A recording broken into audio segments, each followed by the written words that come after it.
कुछ भी नहीं पकड़ना। हेलो स्टूडेंट्स, मेरा नाम है श्वेता। स्वागत है आप सभी का मेरे इस यूट्यूब चैनल लखनऊ लर्निंग में। लिसनर्स, आज के इस वीडियो में हम एडजस्टमेंट एंट्रीज ऑफ इन्वेंट्री के बारे में जानेंगे। इन्वेंट्री के कुछ एडजस्टमेंट एंट्रीज के बारे में जानेंगे। तो आइए स्टार्ट करते हैं।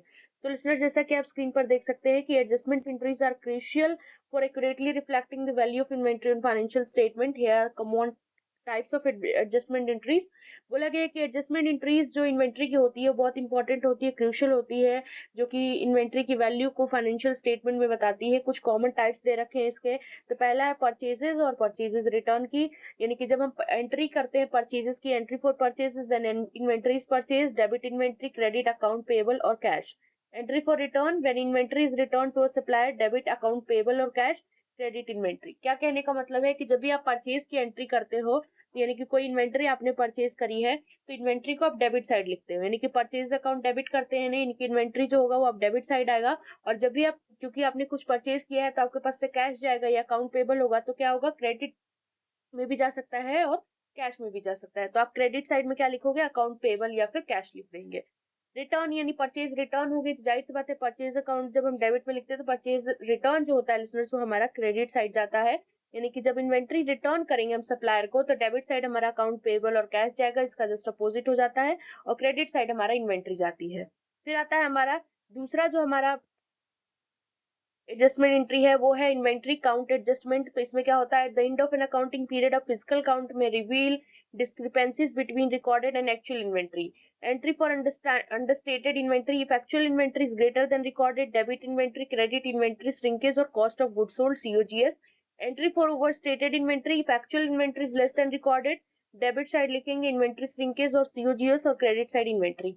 बोला गया है जब भी अकाउंटिंग पीरियड के एंड में एक फिजिकल काउंट रिवील की जाती है रिकॉर्डेड और एक्चुअल इन्वेंट्री के बीच में, तो जो अंडरस्टेटेड इन्वेंट्री होती है उसकी एंट्री कैसे करेंगे लिसनर्स। तो मान लीजिए एक्चुअल इन्वेंट्री ज्यादा है, जितना रिकॉर्ड की गई है उससे ज्यादा है, तो डेबिट साइड में हम इन्वेंट्री को लेते हैं और क्रेडिट साइड में हम इन्वेंट्री श्रिंकेज या सीओजीएस को लेते हैं, कॉस्ट ऑफ गुड सोल्ड को।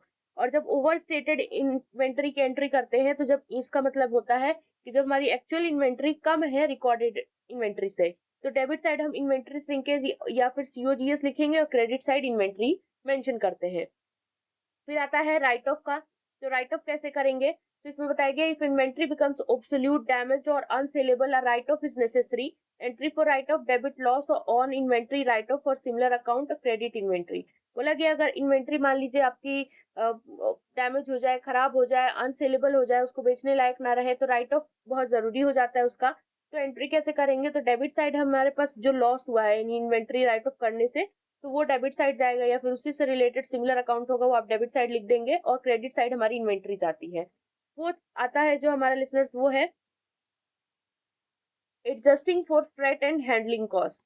यानी कि फ्रेट एंड हैंडलिंग कॉस्ट को कैसे एडजस्ट करेंगे, तो इफ एडिशनल फ्रेट और handling cost need to be added to inventory entry, debit inventory, credit account payable और कॉस्ट। बोला गया कि अगर मान लीजिए एडिशनल फ्रेट या फिर हैंडलिंग कॉस्ट की आवश्यकता पड़ती है इन्वेंट्री के में, यदि कि उसमें ऐड करने की, तब एंट्री क्या होगी, तो डेबिट साइड में हम इन्वेंट्री को दिखा देते हैं और क्रेडिट साइड में लिसनर्स हम अकाउंट पेबल या कैश को दिखा देते हैं।